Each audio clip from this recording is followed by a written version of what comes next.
G'day, I'm Steve and welcome to Room for Woodwork. And in this series what we're actually doing is building furniture and doing woodwork inside my home. I have an area here which you can see from this wall to the end of the bench.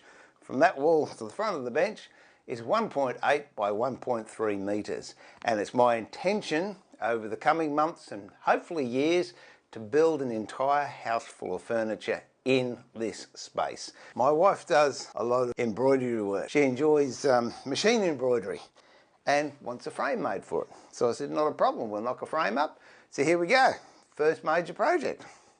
Now all I've got is, what's this, 42 mil, it's sort of 1.5 inch standard timber. This is myrtle, but you could use pine, you could use Maranta, you could use poplar, whatever you can get your hands on. This frame here that I'm looking at least 300 long and 200 wide. We might go 600. Better to have a little bit too much than not enough. Mark that across. And what I like to do too, if I'm going to saw this, which I will, is I like to put a knife cut along there. And what that knife cut will do will allow the saw to be central so it won't deviate off track when I'm sawing it. And just to be doubly sure, you can get a chisel and on the saw side do a little bevel. So that means that the saw will then sit in that nice little groove and it'll give us a nice square end that we want here. In this case it's not as important because we're going to cut miters on it to join it together in square. A couple of ways you can do these. Again, you could use a jigsaw if you wanted. You could use a Japanese saw, and you can see how nicely that just sits in that slot I made. Couple of cuts. Once more, this Japanese saw, I got it from Japanese Tools Australia. Check them out online there, Japanese Tools Australia. And there are other ones around, but this is a particularly nice one.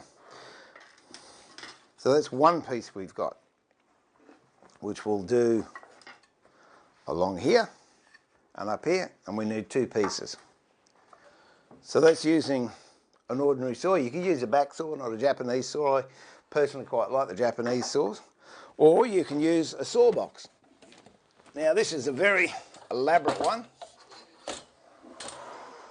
This is a Nobex one, and during the coming projects over the next few months, hopefully years, I'll be using this one a lot, mainly because I can do compound cuts on it as well as different miters. I can also do a compound cut, which we'll get into later on and I'll show you. But for those of you that have seen Woodworking Masterclass, I've got a really old Stanley saw box which will do the same job as this, and it's down the shed. It doesn't do compounds. I've got a table saw that'll do compounds and a docking saw, whereas this one will. That's why this one's up here. Now these, when you use them, very similar to a bow saw. You've got to put a lot of tension on the top, or else it's like trying to shoot pool with a piece of rope. It will not cut straight at all, but you tension that up with this tension bar and it will give you a beautiful cut.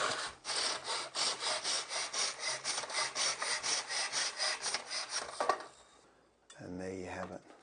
You obviously have to make your own platform up, but the good thing is I just found out then, this is a whole new learning experience for me, I think it's fantastic, is if I'm sawing and this base, well, all the sawdust is going to fall on there, so therefore it's a lot easier to clean up. Just put this to one side.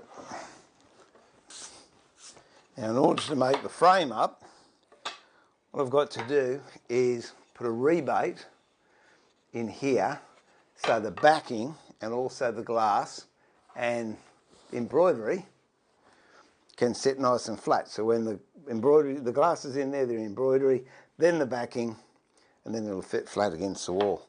Now there's several ways you can do that as well. And I might be introducing you to tools you've never seen before. They might be tools that you have, but they're definitely tools that you can buy, and a lot of them you can buy off the auction sites like, I don't know, eBay and such like that.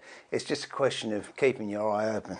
Now, the first one you can use is what they call a Stanley 45, and it comes with a set of different cutters, 23 cutters. Some have a profile on them and some are square. The other thing you can use is, I'll just get them all out for you.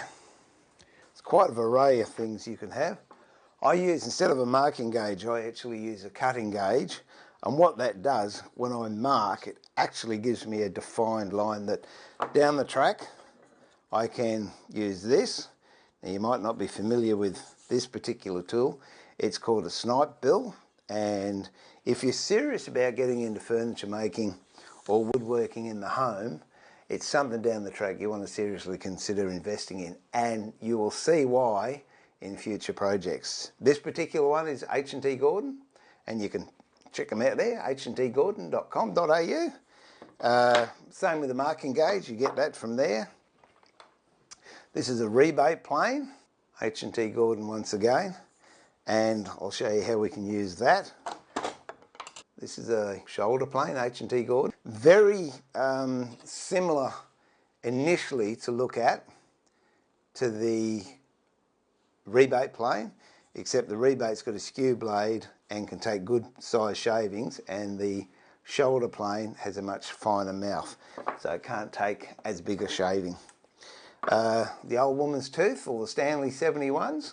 This particular one is a Veritas one, and the reason I went for this is I've got a 71 and a 71.5 in my main workshop, but what I'm trying to do is get a complete set of tools in the house as well. And believe me, it hasn't been a cheap exercise. It's cost me a lot of money to duplicate them, but I think it's important, well, from my point of view, I'm not pulling tools from the workshop up to here, but also from your point of view, you know that someone else has gone to the expense and gone through the experience of finding out what they need and what works and what doesn't work. So it might save you a little bit of pain. Now, I'm going to be using a tail vise.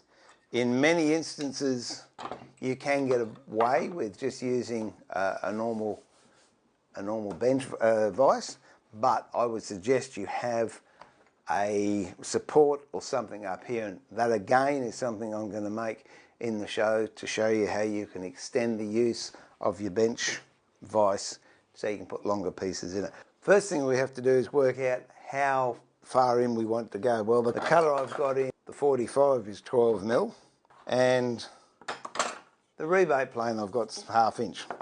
So what I'll do is set this up for just a smidgen under 1/2 inch. I'll pick the underside, which is this, and I'll cut up and mark. I'll do the same to the other piece.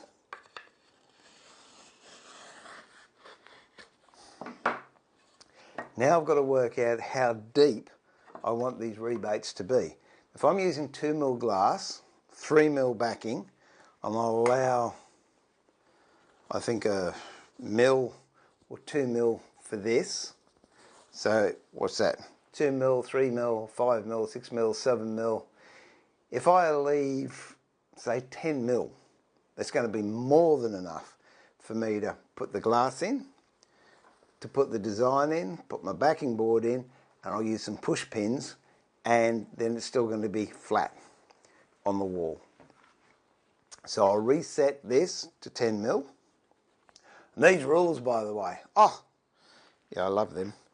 On the end, they've actually got measurement there.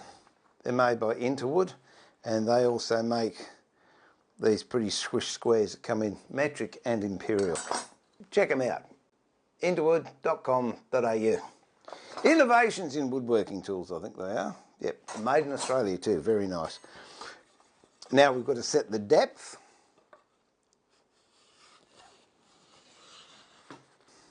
And you can see I'm getting a definite good mark there.